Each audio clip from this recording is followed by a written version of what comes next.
144 ஆண்டுகளுக்கு ஒரு முறை நடைபெற மகா கும்பமேளா இந்த ஆண்டு ஜனவரி 13 தொடங்கி பிப்ரவரி 26 வரையும் மொத்தம் 44 நாட்கள் நடைபெறுது. இந்த நிகழ்ச்சியில கலந்துக்கிறதுக்காக உலகெங்கிலும் இருந்து அனைத்து பகுதியிலிருந்து மக்கள் வந்துட்டு இருக்காங்க. இந்தியால பல்வேறு பகுதியிலிருந்தும் மக்கள்லாம் இந்த மகா கும்பமேளால பங்கேற்கிறதுக்காக டிராவல் பண்ணிட்டு இருக்காங்க.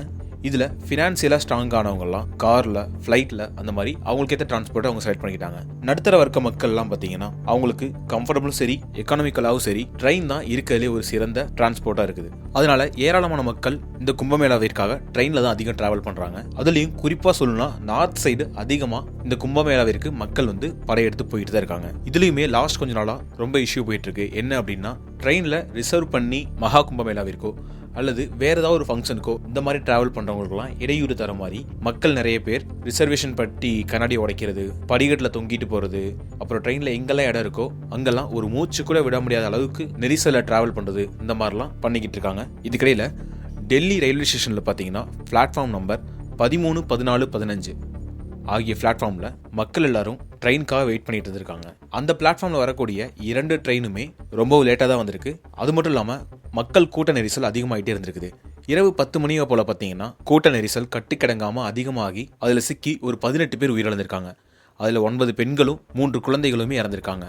மகா கும்பமேளாவிற்கு போகிறவங்க மட்டும் இல்லாமல் ஏதோ ஒரு ஃபங்க்ஷனுக்கு போகிறவங்களோ, இல்லை ஒர்க்குக்காக போகிறவங்களோ, இல்லை சொந்த ஊருக்கு போகிறவங்க, இந்த மாதிரி டிராவல் பண்ணுறவங்களுமே இந்த கூட்ட நெரிசலால் பாதிக்கப்பட்டிருக்காங்க. இந்த பாதிப்புக்காக ரயில்வே டிபார்ட்மெண்ட் சைட்லேருந்து என்ன பதில் சொல்லியிருக்காங்கன்னு பார்த்தீங்கன்னா, மக்கள் சேஃப்டிக்காகவும் பயணிப்பதற்காகவும் அவங்க சைட்லேருந்து முடிஞ்ச வரைக்கும் எல்லா வசதியும் பண்ணிட்டு தான் இருந்திருக்காங்க. கூட்ட நெரிசல் கட்டுக்கடங்காத அளவுக்கு அதிகமானால தான் இவங்களால இது கட்டுப்படுத்த முடியல அப்படின்னு சொல்லியிருக்காங்க. அது மட்டும் இல்லாமல் பயணிகள் ரூஃப் மேலே ஏறி உட்காந்து போகிறது, படிக்கட்டில் தொங்கின மாதிரி போகிறது, ஜன்னலை பிடிச்சிட்டு போகிறது, இந்த மாதிரி ரொம்ப இஷ்யூ ஆகுறதாகவும் சொல்லியிருக்காங்க.